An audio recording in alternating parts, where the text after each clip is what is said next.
When I was a kid, he told me that if I ever found myself in danger, I could call out to him and he'd show up, but I never did, until I met him again. My name was uttered from the lips of the mafia leader who had kidnapped me, leaving me utterly shocked. Iris, he knows my name, he called me Iris before, after I danced. Is he somehow tied to Bonetti? How do you know my name? I whisper, confused. Iris, he repeats, his voice barely above a whisper. Don't you recognize me? I pull back slightly, studying his face, the strong line of his jaw, his straight nose, the blue-gray eyes under dark brows. Something clicks. It's not just his eyes. It's him, my childhood friend, the boy who used to call me Daisy. But you're the mafia leader, I murmur, frowning, trying to piece it together. Yeah, and? He replies, raising an eyebrow, as if it's not a big deal, but somehow, I knew he was going to raise that eyebrow. I don't understand why. Why did you take me? To get revenge on Bonet, T.I.? Or because I saw something? Or? I ask, feeling the weight of the situation sink in. He smiles, his gaze softening. I took you to protect you, Daisy. My eyes widen as I hear my childhood nickname on his lips and everything snaps into place. Memories come flooding back to me in an instant. The late summer nights, running through fields with him, playing board games at his house, the way he used to smile at me, blue eyes full of mischief. Christian, I breathe, my fingers curling in the fabric of his shirt. I stare at him unblinking, like he'll disappear if I take my eyes off him for a second, like I'll lose him again, forever this time. Hey, my little one, he murmurs, softly stroking my cheek. I will never take my eyes off you. You're a little different than I expected you to be, all grown up, Christian says, smirking as he glances down at my outfit, which is honestly not much more than skimpy underwear. I blush a sudden, horrible red. Oh my god, I murmur, hunching my shoulders and pulling myself closer to him, thinking that if I get closer he'll have trouble seeing my entire body. Not like he didn't get a really good look at it earlier tonight. I groan in embarrassment. No, seriously. Christian laughs, pulling back so he can see my face. You look good, Iris. I'm glad to see that you still dance, even if I imagined you in the National Ballet, not at a nightclub. I sigh a little, shaking my head as I stare at him. Looks like we have a lot to catch up on. Chris, I say, my voice still shaky. Don't worry, he murmurs, tucking my hair back behind my ear. We've got time for that. Frankie and the other one, I didn't catch his name yet, murmur their assent and get out of the car, moving away into the parking garage.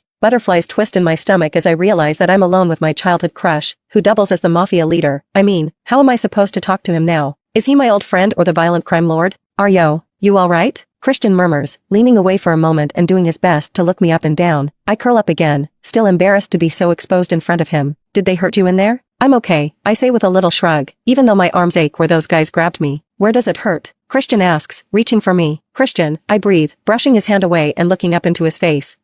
What the heck is going on? How are you the mafia leader? His lips twist a little with chagrin. I wish you wouldn't call me that, he murmurs, and my anxiety twists anew. That nickname is doing nothing good for the rivalry between me and my brothers. Brothers? I cry, looking at him wide-eyed. Christian, you're an only child. A smile spreads over his face, crinkling his eyes in that way I remember. I forgot how much you don't know.